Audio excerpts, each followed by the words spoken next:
Takže čaute, vítam vás u druhej časti na hru Drakensang. Ako ste mohli vidieť v predchádzajúcej časti, to nebolo boh vie čo.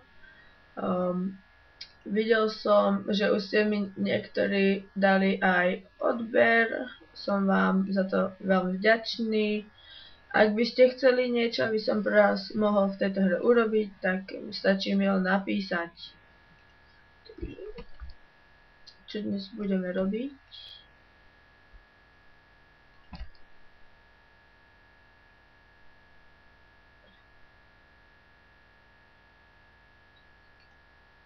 Takže prijali sme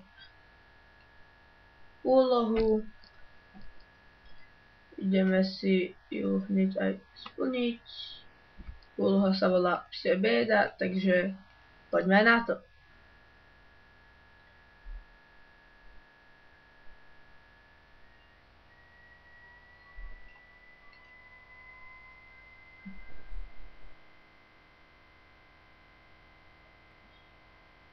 Takže vyšiel som z mesta a môžeme ísť na to. Musím ísť do ťažšej oblasti, kde sú jelene, vlci a tak ďalej.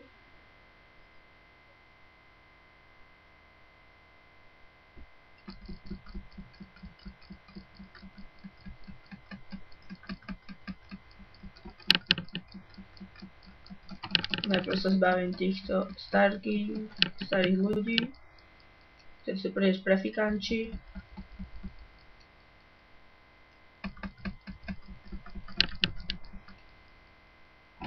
No a už ma títo malí špuntovia neotravujú.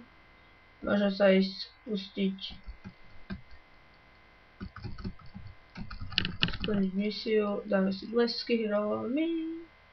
Budujú nás k tomu, aby sa Slovensko preberalo, dobre stačí. Takže ako môžete vidieť, som sa dostal do ich územia. Som u ich území. Neviem nikoho nájsť. Takže už som našiel niekoho. No, nič mi to nedalo, ale... Takže si musíme počkať, a je tu ďalší pandrláčik. A dostal som reťaz, takže keď mi to nepomôže. Inventáris. A ja, killis.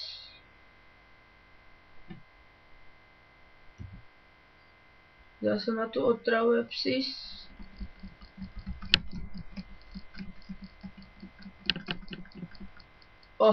Ako vidíte, zrodilo sa ich to až príliš veľa. Až príliš veľa.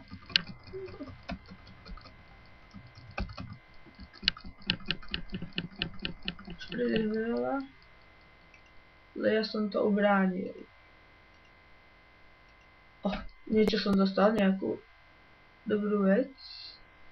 Bol to bojová trofej. Takže zase tu máme nejakých metkov.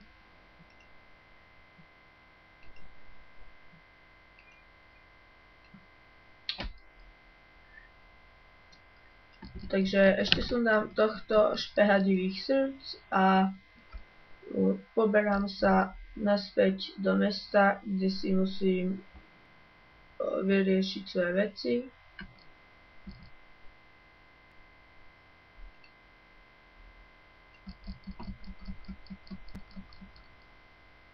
Odložím si vylepšenie.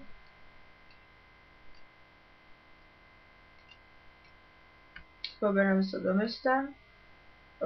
Takže zase, ak sa vám toto moje videjko páčilo, bol by som rád, keby ste dali like, poprípade odber.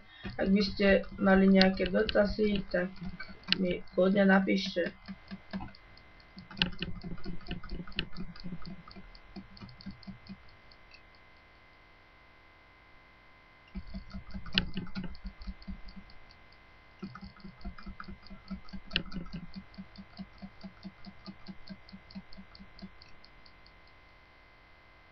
No, utíkej Foreste, utíkej. Takže musím sa dostať do mesta, inak bude po mne.